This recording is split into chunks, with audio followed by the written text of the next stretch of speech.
they decided that they were going to meet with me. Still didn't mean that they were going to accept me, but I was like, okay, at least they gave me the meeting. Long story short, they ended up, at the meeting, they ended up loving the line. They ended up loving what it stood for, loving the philosophy, and loving my story. And 3 weeks later, I had my first purchase order. And by June of that year, which was about 2 months later, the store opened and we were on the shelf of our first wholesale. So I say all the time that just having that bit of fearlessness in that moment to think like the worst that they can say is no, the worst they can say is no, is really what helped me get to where I am today. Welcome to the Her Power Hustle podcast with your host, Michelle Talbert. Women are the fastest growing segment of entrepreneurs, yet are the least likely to have a mentor or receive the guidance and advice they need. That ends here today. Her Power Hustle is the power resource for women entrepreneurs like you. So whether you're hustling full-time, side hustling, or gearing up to hustle, get ready for a conversation packed with the information and tools you need to hustle on.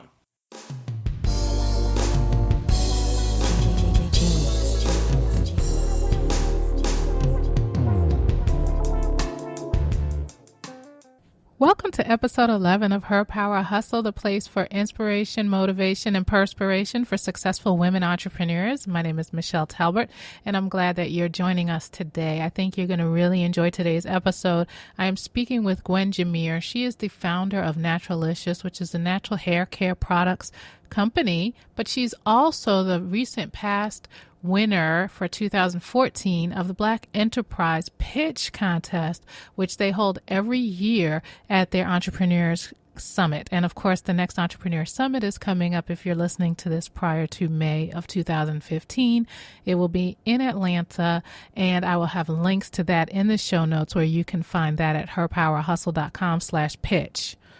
I'm really excited because I think that a lot of us have ideas about our company and our business and what we offer, but having the opportunity to have to say it very concise in a 60 second or 30 second or 90 second competition, I think is really great exercise. So even if you don't enter a pitch competition, it may be something that you want to do just to practice getting the benefits of your pitch and your business out before you actually have to, before the spotlight turns on you. I think it was T.D. Jakes, actually, I heard him say many, many years ago at an Essence Music Fest, he was talking about his book, God's Leading Lady. So he used a lot of metaphors about acting and being an actor and showtime and lights, camera, action type of commentary. And he said that actors don't hit their mark when the light hits them.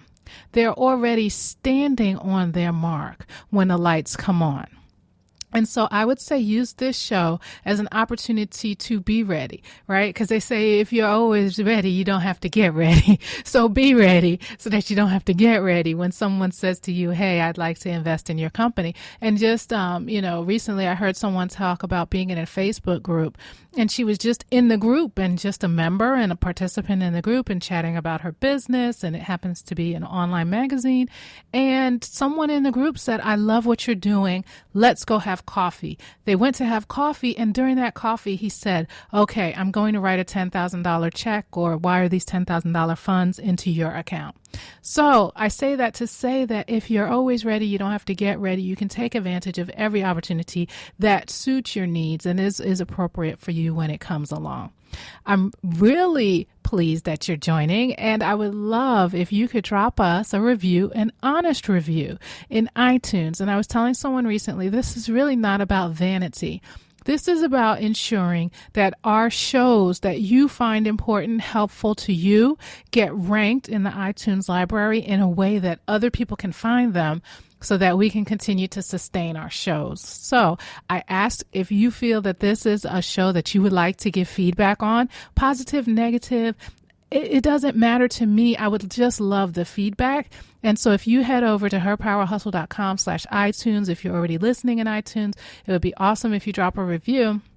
And also, of course, as you know, if you've been listening for other episodes, that we are actually doing a giveaway and we are announcing a winner on April 15th, so that if you drop a review, and again, positive, negative, just so long as it's honest, drop a review, shoot me a screenshot at michelle@herpowerhustle.com or tag me on a pic of the screenshot of your review, and you will be automatically entered to win a basket in April, right after Tax Day, which everyone needs a basket of goodies right after Tax Day.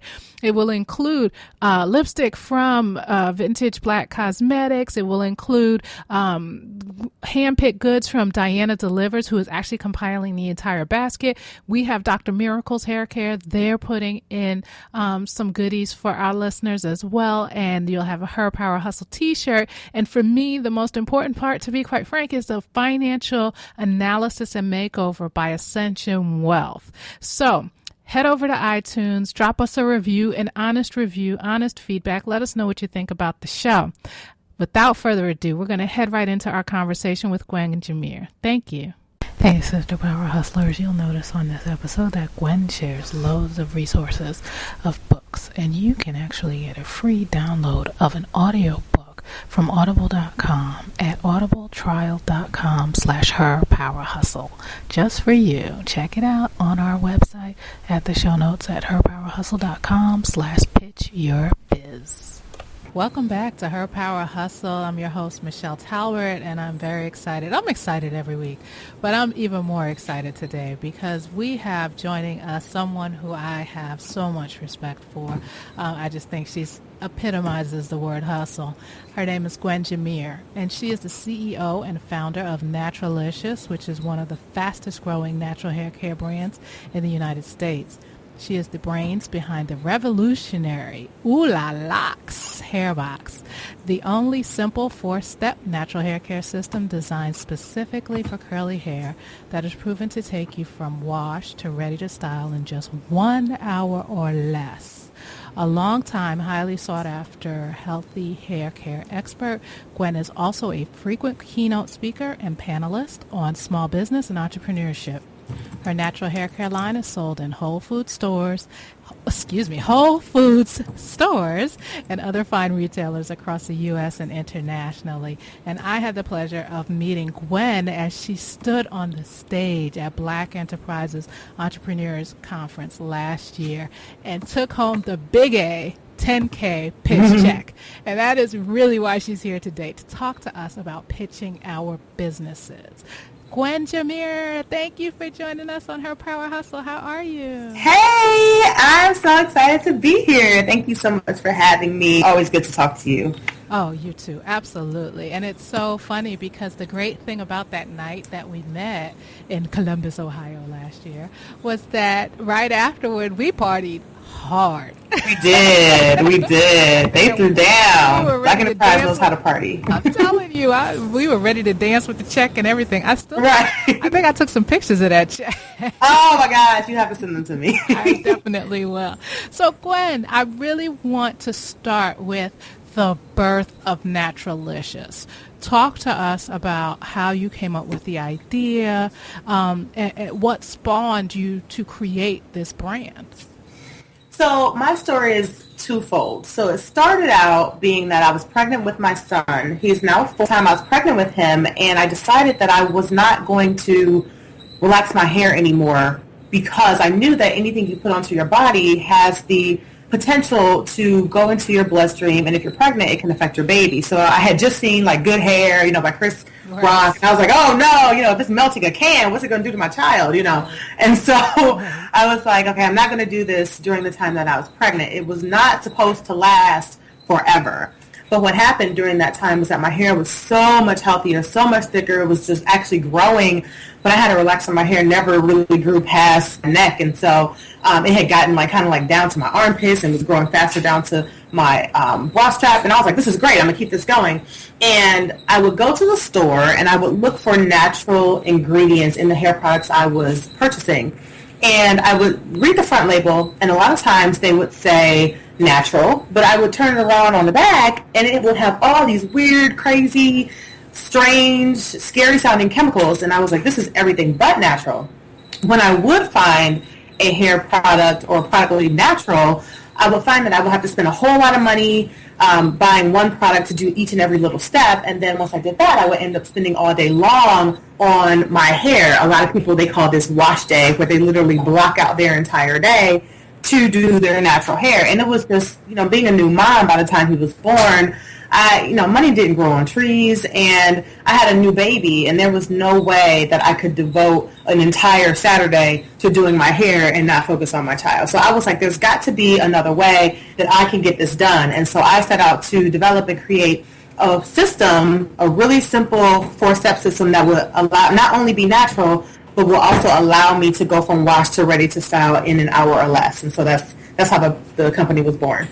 And so did you have a background in sort of botany or mixing different, I don't want to say chemicals because they're all natural, mixing different ingredients, or did you do research? How did you then take it that next step? So I'm not a chemist. I never went to school for botany or anything like that. I did grow up in a household, however, where we did a lot of DIY. My mom always had a garden. We always made a lot of our own food. We always made our own lotions, a lot of our own body oil. So I kind of grew up through immersion and learned that way about what ingredients or what natural ingredients did what, and what kind of results you could expect from using, say, almond oil versus olive oil, or apricot oil versus, some sort of cream or what have you.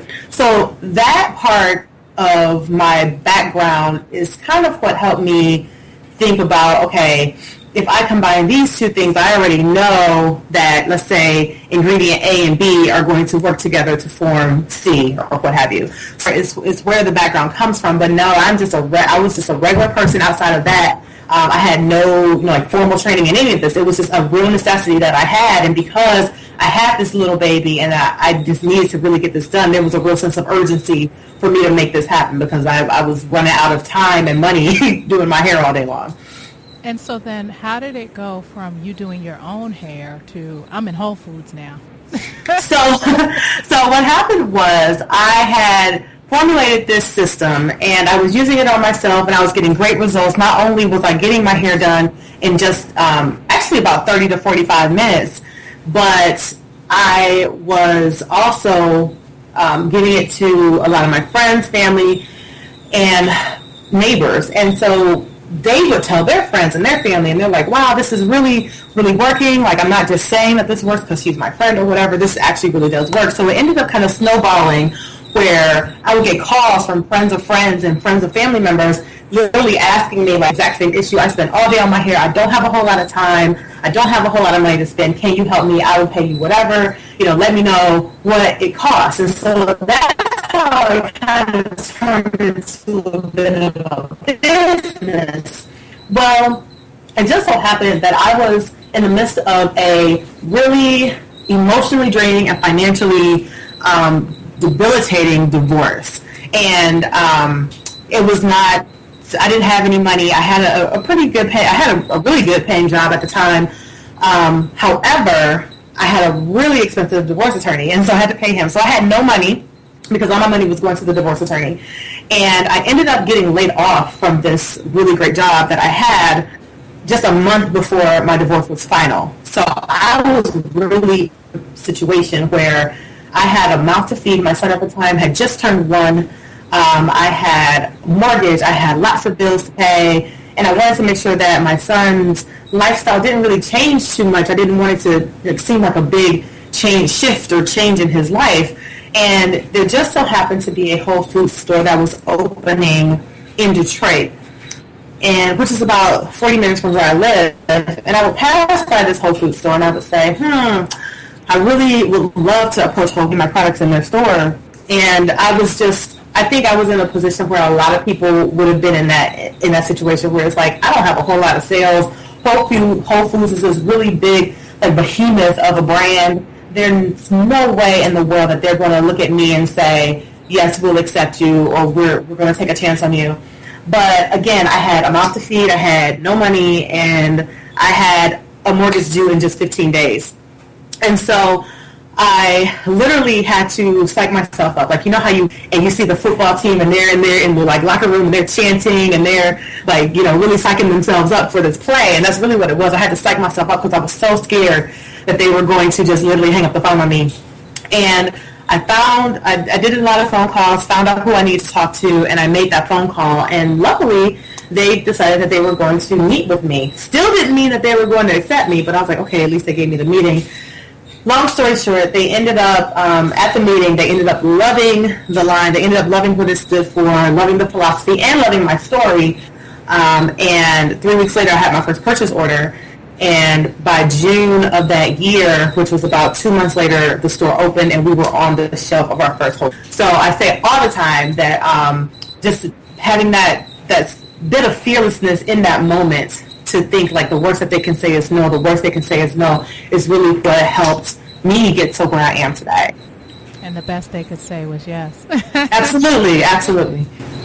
I love it. I mean, you miss 100% of the shots you don't take. So that is awesome. And there's nothing like having a little person looking at you talking about we need to eat and we need a place to live. That will make you do whatever you need to do. Absolutely, yes. So I definitely appreciate that part of your story. Okay, so let's talk now about what year was that? That was about how many years ago?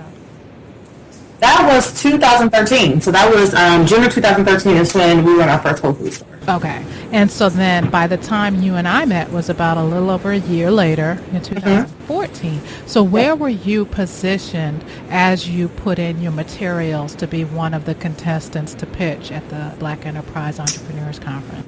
Well, at that time, I had been very, very aggressive with making sure that the products moved off of the shelf at Whole Foods and we had gotten into 2 other Whole Foods by that time. So we were in 3 Whole Foods by then. We were also in Trinidad. We were also in several other states that were not Whole Foods stores. So by that time, we were in about 15 stores total within that first year. So we were doing, pretty good. I especially since it was just me. It was just me as an independent brand. It's not like I had a distributor or anything like that. I was still making the products at home by hand myself, no help. So it was when I applied for the pitch competition. That's where we were, and since then we've done a whole lot more since then. How did you prepare for the pitch competition? I mean, in that instance, it's a $10,000 prize, right? Mm-hmm. Were there additional winnings in addition to the cash? Were there any kind of on Shark Tank, how they will mentor you or anything like that? Sure. So when I entered the pitch competition, I was lucky to be one of the finalists, and ultimately, like you said, I won. But even beyond winning the $10,000, it also came with a prize, if you will, of having a mentor. And prior to this, I really didn't have an official mentor. I had unofficial mentors, people who would definitely pour into me and talk to me about my business and just about life in general whenever I needed to. But having an official mentor, I did not have. So in addition to winning the $10,000, I also had the privilege of being mentored by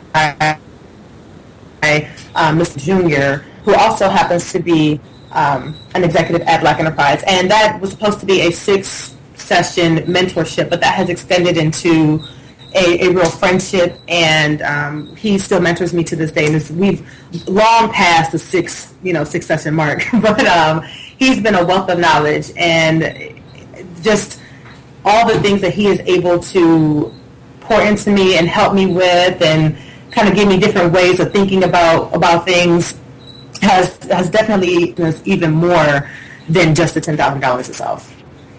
Absolutely, and full disclosure, he's one of my mentors as well. So Alfred does a lot of duty as a mentor. Yes, he really takes his mentorships very seriously, and he's definitely always there. So okay, love him. Let's talk about prepping to pitch. Now, for folks, I know that almost everyone on the planet watches Shark Tank at this point. It's like if you have a TV and cable, you've seen Shark Tank.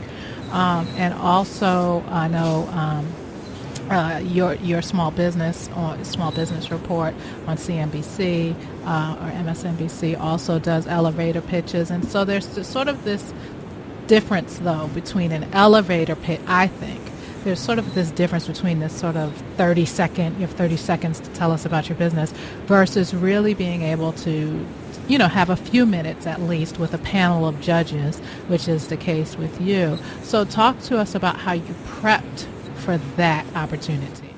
So I prepped a lot at home before, because I found out that I was a finalist about maybe 3 weeks to 4 weeks prior to the actual conference. So I would say I had a decent amount of time to act. We were notified that, hey, if you're going to be a finalist, you're going to have to give a 1-minute elevator pitch, and then if you are chosen to move on to the second round, then you will have to give a 30-second version of your pitch.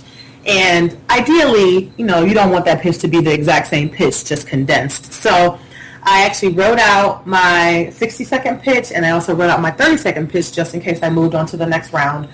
And I practiced that pitch every single day for literally what seemed like hours every day. Even once I actually got to the actual Black Entrepreneurs Conference last year, you could always see me kind of off in the corners when we're practicing this pitch. I was just repeating it over and over and over and over. I would find people who I did not know, and I intentionally found people who I didn't know, and I would say, hey, can you listen to my pitch and critique me?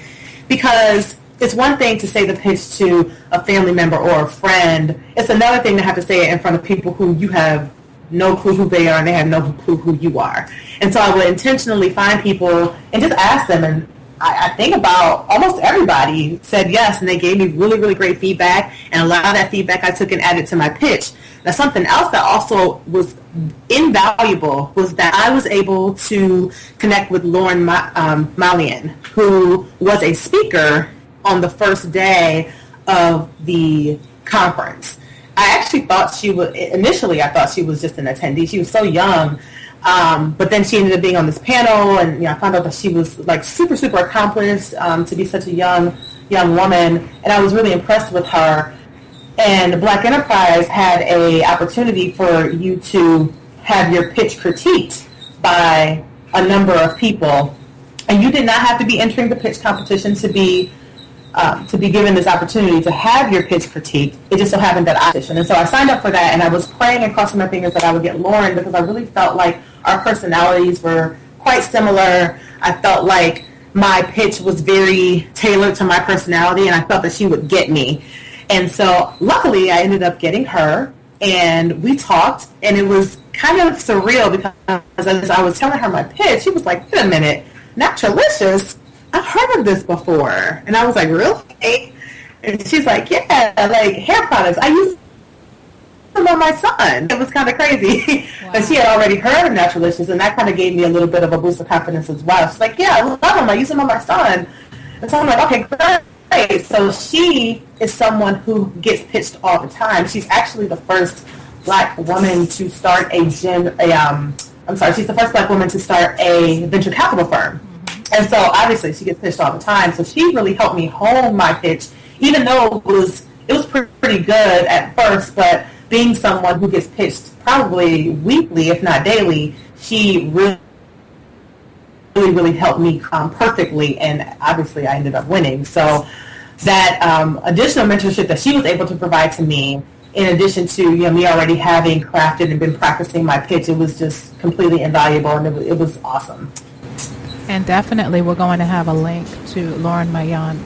Bias also has a book available, and she was actually also on Mentor Monday with Paul Brunson, so we'll have links to that as well on the show notes at herpowerhustle.com/pitchyourbiz, and that's B-I-Z, pitch your biz. So you had that additional mentorship, and then it's lights, camera, action, and you had a panel, I think, of 3 judges, right? And then and Alfred, I think, was also the MC at the event.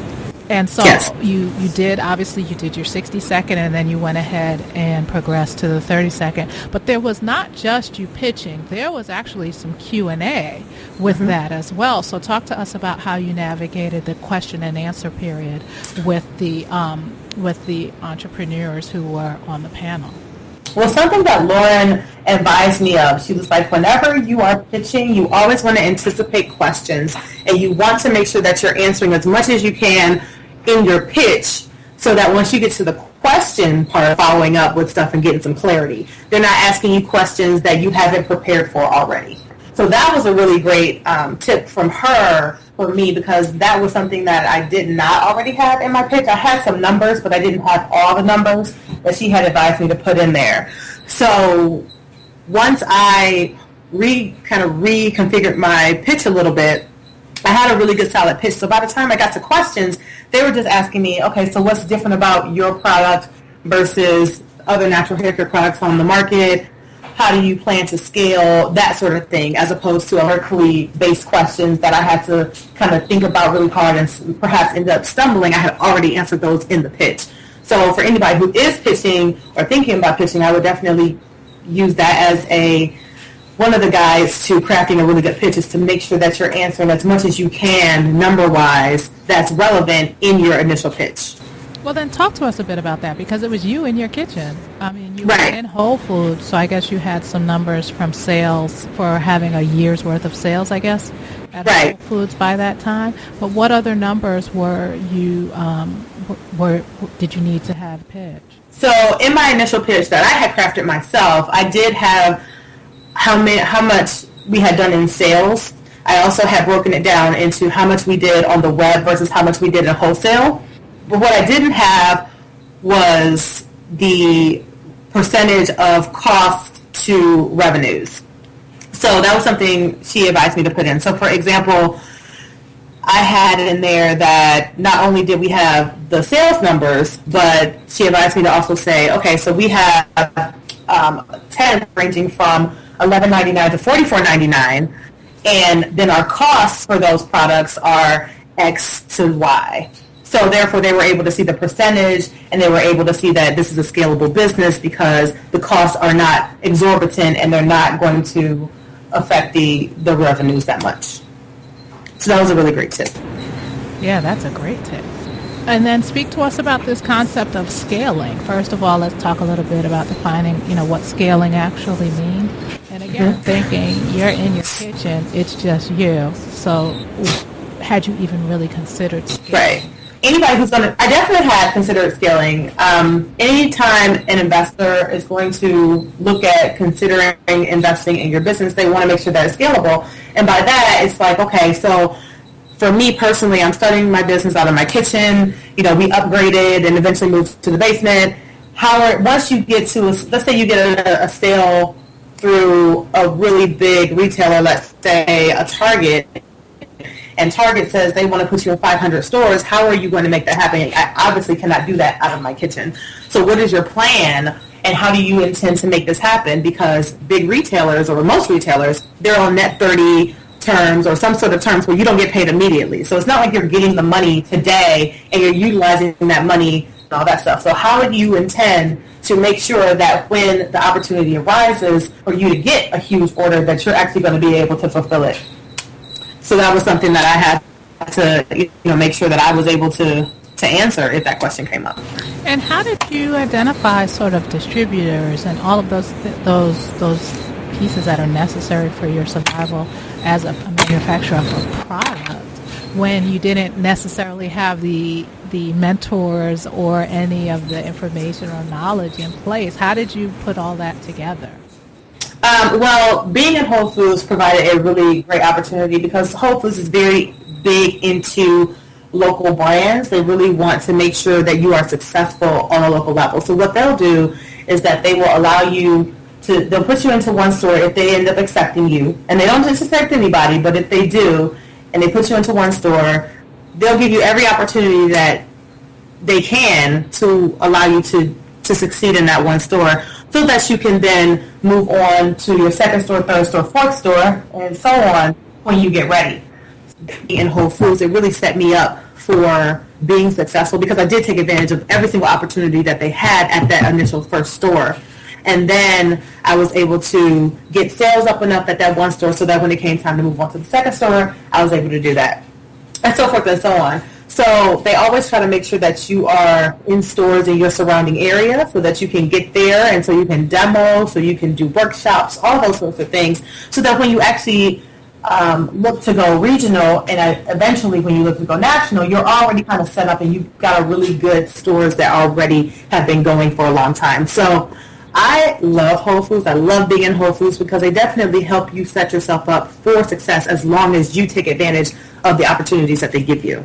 Not every retailer does that. Right. So I would say for me personally, as far as distribution and things like that, I was already kind of set up for success by being in the Whole Foods system, if you will. That makes sense. That makes sense because they want their brands to succeed. I mean, everyone wins when there are sales and happy customers. Exactly. So one of the great things about the pitch competition was that it had a really great panel of judges, one of whom was actually works with diversity at Shark Tank, and that was Rodney Sampson. Have you considered, or did it cross your mind, or has it crossed your mind to reach out to Shark Tank, or have you decided not to do that? That's so funny that you asked that. I actually applied for Shark Tank the year before I applied for the Black Enterprise competition. So the year before I ever met Rodney. And I got a call back from that. And so this was 2013. I got a call back. And then I did not get a call back for the second time that they, go through their selection process. So I have reached out to Shark Tank, and I did not get on the first time. I did apply as well a second time, did not get a call that time. But you know what? Honestly, in retrospect, after I thought about it for a little while, I was not ready for Shark Tank in 2013. I had eaten alive in the Shark Tank if I had gone the first time. The second time, I was kind of sort of ready, but I still wasn't completely ready. If I applied now, I definitely think I could hold my own in the tank. Just because when you're in there, a lot of what they show you, a lot of what happens in the Shark Tank is not aired because they only have so many minutes to show each person. And so from what I understand, from what I've been told from people who have actually been on the show, it's actually about 45 minutes to an hour that you're actually in there. And so they're asking all these rapid fire questions, and you've got to be able to answer them. You've got to know your stuff. And, kind of starting my up out of pure necessity and having a real sense of urgency because, like I said, I was in the midst of a divorce and losing my job all at one time. I had to make this happen. I did not have all the preparation a lot of times that a lot of people sometimes have because of my situation. So now I would definitely be prepared, and I might try it again. We'll see. So speaking of winnings, because if you do it, I know you're going to win. And really good deal. Thank you. You're welcome. The $10,000 winnings, how did you invest that into your business? Great question. So part of the money went toward improving packaging. So prior to the pitch competition and actually receiving the money, we had some labels which were very, very basic. They were created by me, and I thought they were great, but because I created them. But more DIY. After doing a number of it was definitely DIY because we were on a shoestring budget and it had to be done. But after having those labels for quite a while and getting feedback and doing some market research as well, it was clear that the labels needed to change. So we were able to not only get a much better design, much more professional looking design, but also we're able to get a better, higher quality packaging going than we had before. So that was a large chunk of the money. Packaging, especially when you're in a saturated market like I am in the natural hair care market, your products have to stand out on the shelf. They have to entice people to pick them up. They have to entice people. And so that's something that was very, very important to me to get done with the money. So that's one thing that we did. Another thing that we did was we definitely increased the experience on our website. So with Naturalicious, there are 2 different hair care types that we cater to. We cater to all curly hair textures, but we also specifically break that down into kinky and coily, which is a more coarser hair texture, versus curly and wavy, which is a much finer hair texture. The philosophy is that most products are one size fits all, but if you have you're using a real thick product, it's going to weigh your hair down and it's not going to give you the results that you like. Conversely, if you have a very coarse hair texture and you're using a very, very lightweight product, is not going to be thick enough to fully moisturize and penetrate your hair strand so that your hair is soft and all the things that we like. So we have two lines. One is for curly hair and one's for wavy hair. However, prior to winning the $10,000, a lot of people would say, hey, I really don't know, which one I should be getting. And they were very confused. And so what winning that money allowed us to do was to upgrade the website so that we could include an interactive quiz. So if you go to the website now, which is www.naturalicious.net, by the way, you can actually take this quiz. It's really, really simple. It's 4 steps. 4 simple questions, but it leads you and kind of guides you into what your hair type is so that you can select the best products for you. So that was something else that we did with the money that was quite expensive, but it was definitely necessary, and it's actually the number 3 most visited site on our website, so it was definitely a really great investment. And we've definitely seen that help to convert several more sales than we had before, so that was an ideal investment for us as well. The third thing that we did with the money was that we upgraded our manufacturing capabilities. So before we were able to make very, very, very small batches. Now we're able to make much larger batches, but still keep the integrity and the quality of the ingredients and the products the same. So that was another huge win for us with the $10,000. You said 2 things that were really interesting that I want to drill down into. The first piece is that you're in a saturated market. And so obviously being on the shelf and having something that stands out on the shelf is really helpful. But what are some other tips you have for folks who are also making products that are in markets that there are a lot of product similar, solving a similar pain? So what are your suggestions and best practices for people in that same position? Sure. So I actually just wrote an article for Black Enterprise about this topic, and I invite anybody who's listening to check that out on Black Enterprise website.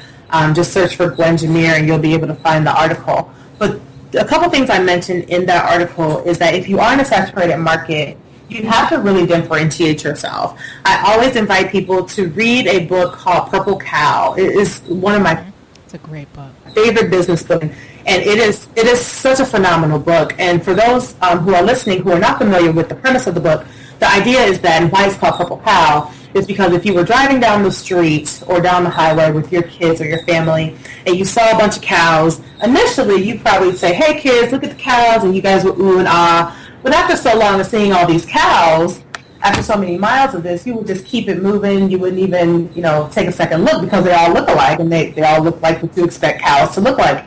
However, if you were to happen to pass by a purple cow, you would back the car up, you would stop, you would take pictures, you would take selfies, and you would send them to your friends, you post them on Instagram. You would do all this stuff because it's remarkable. You've never seen a purple cow before, and it's something that's very unique and very different.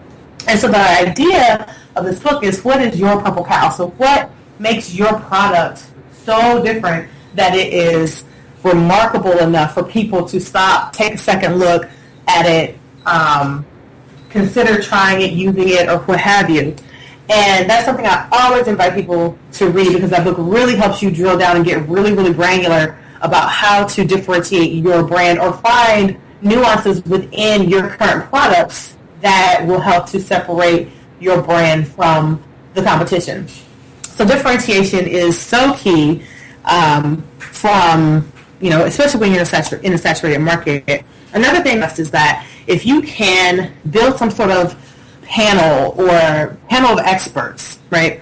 Because if you've got 100 different, in my case, 100 different hair care brands, and you've got, let's say, 1,000 different bloggers, and they're all kind of saying that they like certain brands and they don't like certain brands, how do you really find somebody who is that true expert who can kind of separate themselves from everybody else, who people are not only going to listen to and take their word of advice? So coming from a marketing background, which is what I did prior to when I was laid off, I know that people do not trust brands specifically. They trust people who are like them. They trust third-party experts, and they trust friends and family for the most part.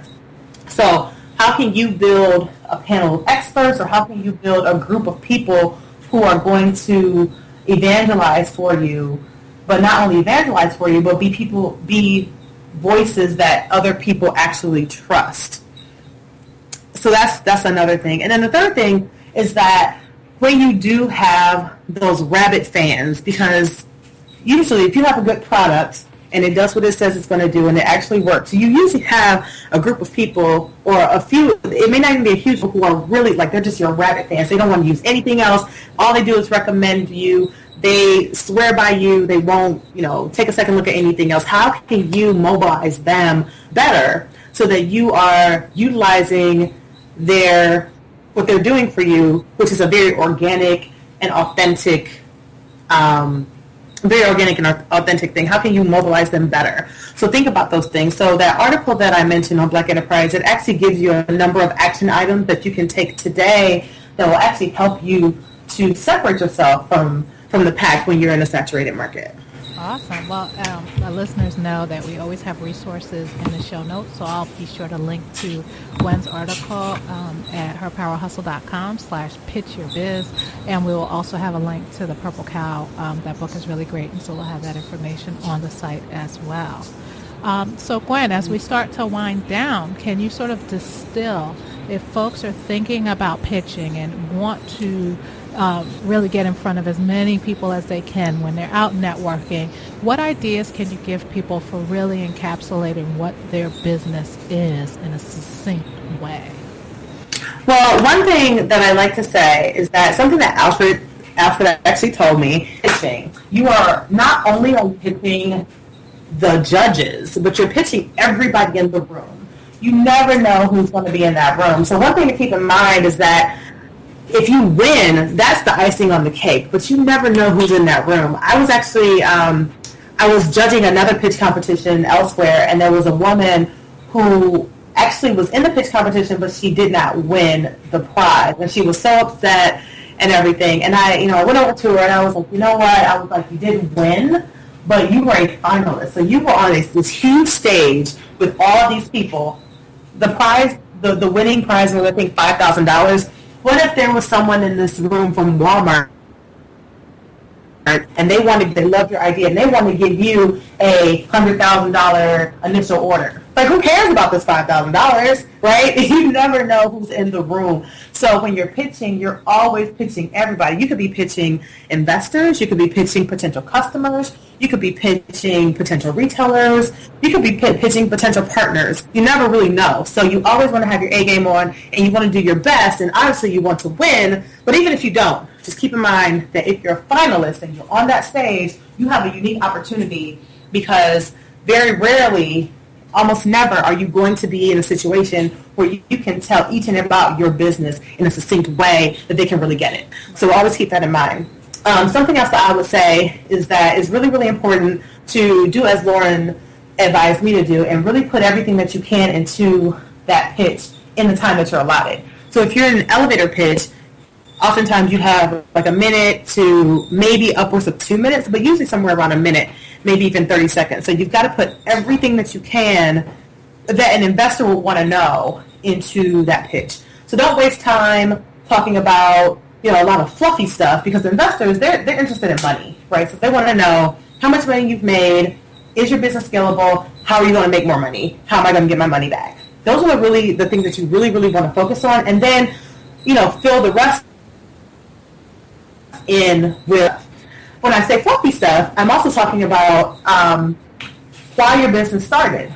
So as important as it is to talk about the nuts and bolts of the money, how you're going to make more, is your business scalable, and so forth, you also want to make sure that you're putting part of you into the business, because people, oftentimes, they don't buy what you sell, they buy why you sell it. So what's your why? And another good book that I like to recommend on honing that part of your pitch is a book called Start With Why by Simon, I think his last name is Sinek, Sinek. It's a great book, and it's one of the first books that I read when I was starting my business. But it talks about really crafting the why of your business, and it breaks it all down. I won't spend too much time going into it today, but really put yourself into that pitch. Why did you start your business? What was the purpose? What was the catalyst that made you start your business? They always say that necessity is the mother of innovation. And so if your business was started out of necessity, tell them why it started. Tell them all those things that you can, but really make sure that you are utilizing your time wisely and do not go over something that I did that I think was really, really great was that my pitch that I had crafted, I had a minute, but I actually crafted a pitch that was 45 seconds so that in case I stumbled or if I forgot something and I had to take a breath and kind of regroup a little bit, I still had 15 full seconds that I could utilize to kind of get myself together without going over. Because a lot of times if you go over, you're automatically disqualified no matter how good your pitch is. So make sure that you utilize your time wisely and don't create your pitch so that you are like really, really on the edge of that 1 minute or 2 minute or whatever your allotted time is. Really give yourself some leeway so that it's totally different when you're on a stage, especially like at the Black Enterprise Conference. It's like, I got on that, it looked like I was on Star Search. Like it was this big old stage and it had all these bright lights and I was like, I was not expecting that at all. So a lot of things can change in that moment when you're going to be in front of all these people and all the lights are on you. So give yourself some time so that you can pace yourself. So is Naturalicious your full-time gig now? It is, yes. Naturalicious has been my full-time gig ever since March 4th of 2013, which is the day I got laid off. Wow. Well, that's wonderful. You have done amazing things with it, and I just wish you nothing but continued success. Thank you, Michelle. Thanks to you. Thank you. And I look forward to seeing you. And the listeners who are listening, you can also get tickets still for the Black Enterprise Entrepreneur Conference, which is actually in Atlanta this year in May. And I'll have a link to that in the show notes as well. herpowerhustle.com/pitchyourbiz. Okay. So, Gwen, we have these 3 last questions in our quick think round. And so I would like to ask you, before we go into our quick think round, where can folks find Naturalicious, both in stores as well as your website, social links, things like that? Okay. So online, you can find us at www.naturalicious.net, and I will spell that. That's N-A-T as in Tom, U-R-A-L, I-C as in cat, I-O-U-S as in Sam, .net. So you can go on our website and you can click on a link that says where to buy. If you click on where to buy, you'll be able to see everywhere that we are sold in stores. So Whole Food stores, you'll be able to see the different cities and states and all that stuff that we're sold in. We're also sold internationally in Indonesia and in Trinidad. So if you happen to be in one of those countries, we're there as well. And we're also in talks to start moving into South Africa. So that's on the website. You can also purchase on our website 24 hours a day, 7 days a week at naturalicious.net. You can also purchase on Amazon.com online as well. As far as social goes, we are on Facebook and Twitter at Naturalicious, and on Instagram and YouTube, we're at Naturalicious and at the number 1 at the end. So that I always advise people to follow us on Instagram and YouTube. Those are where we're most active. On Instagram, we always post really, really good tips, really fun photos, behind the scenes stuff, all that kind of great stuff. But on YouTube, we have a number of phenomenal videos, hairstyling tutorials, question and answer. I get a lot of questions from people just wanting to know about hair care in general, and I'm actually on tour right now. I go around the country usually every year, and I speak about different hair care topics, and so a lot of those specific topics are addressed in videos on the web. So if you're wondering about So Dry, despite the fact that you're using everything that you think that you're supposed to be using, check out the YouTube page, because those sorts of things are on there. If you're confused about the difference between a conditioner and a moisturizer, that's on there. If you want to know how to repair your hair if it's damaged, that's on there. There's a ton of information on there. So go on, definitely on YouTube and on Instagram, and follow us. Also on the website, if you sign up for our email list, you always get first dibs on the sales and all the really, really cool information that we send out. Awesome. Thank you so much, Gwen. Okay, so quick think. What is your guilty pleasure? Gosh, ice cream. Okay, any particular flavor or just any ice cream? You know what? I love Culver's. I don't know if you guys have Culver's where you all are, but Culver's is a kind of really higher end fast food joint, and they have the best ice cream on the planet. So pretty much anything from Culver's, as long as it's ice cream. Okay. And so power hustle is synonymous with superpower. So what is your power hustle? Power hustle would be my ability to communicate well. I think that's really, really something that I am blessed with and that I definitely utilize for my business for sure. It actually is what my master's is in too. So in communication. Yep. It's paying off literally and figuratively. And the third and final question is, what song or mantra are you bumping before your pitch or before a big business meeting? What were you before you stepped onto the Star Search, a.k.a. Black Enterprise Entrepreneurs Conscious Stage?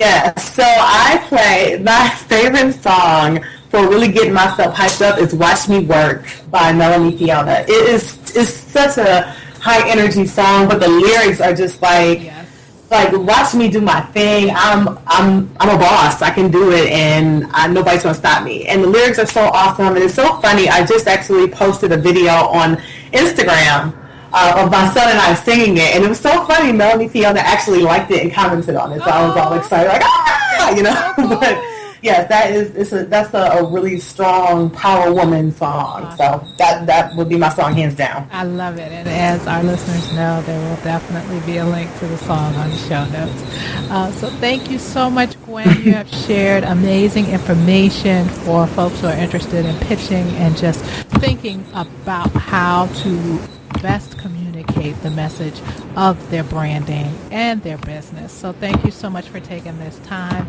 and I look forward to seeing you in Atlanta in May. Absolutely, Michelle. I cannot wait to see you again. I know. And it's always a pleasure to talk to you. I remember the day that we met. We were just I think we were in the bathroom. We just kind of started talking and got really, really cool. So it's always a pleasure to see you. Thank you so much for having me on your show. I'm so honored that you thought enough of me to have me on your illustrious show. So thank you for the opportunity. Thank you so much, Gwen, and I will see you soon. All right. I'll talk to you later. Okay, bye-bye. Gwen shared some really great nuggets on that episode, and I think for me the biggest takeaways are you never know who's in the audience. I think sometimes we get so focused on a specific outcome that we forget to remember that there are other benefits that can come from that. A lot of times you'll see memes that go around that say, every no is not always a bad no. It makes room for a good yes. So sometimes we don't win the actual brass ring from the judges who are sitting on the stage, but there may be someone in the audience who has an opportunity to invest in us because they hear something that resonates with them and they're in a position to help us. So like I said at the top of the show, be ready so that you don't have to get ready. Also, I think the other piece was just thinking through strategic partnerships. Working with Whole Foods has made a huge difference for Gwen, obviously. And she's in a market that's very saturated. Quite frankly, I'm in a market that's very saturated by being a podcast because there are so many podcasts that are coming out. And honestly, they're not just podcasts, just types of content, whether it's blog posts, news articles. There's so much noise out in the space that we all have to find ways to make what we're doing special and significant, and if we believe in it, to just continue to push it out to the market, to the people with whom we think will gain the most benefit, from whom will gain the most benefit. So hopefully you found something in there that's helpful to you in your journey. I would love to hear from you. You can always leave a voicemail message on the website or on the Facebook page. You can connect with us online anywhere, basically. We're on Instagram, Twitter, Facebook, email, carrier pigeon, Google, just hit us up. Love to hear from you at Her Power Hustle. And we look forward to speaking with you again. As you know, we're going to a 2 times a week, twice a week format because we just have so much great content. So whether you're sitting down and binge listening back to back or you're listening as we release episodes, I so appreciate you for doing that. Head over to iTunes, herpowerhustle.com/iTunes. Drop a review, honest review, of course, and also subscribe so you never miss an episode because I'm always dropping bonus content as well. We are here to really help your business soar and help you lead a life that gives you joy and helps you make an impact and a dent in the universe in the way that you need to for your heart. So thank you for joining us here at Her Power Hustle, where we give inspiration, motivation, and perspiration. And as I like to say, her hustle is real. See you next time. Thanks for tuning in to this episode of the Her Power Hustle podcast, produced and hosted by Michelle Talbert, with voiceover talent by Sean Belton and music by Taman Hade. All of the resources discussed on this episode can be found on the Her Power Hustle website. That's at herpowerhustle.com.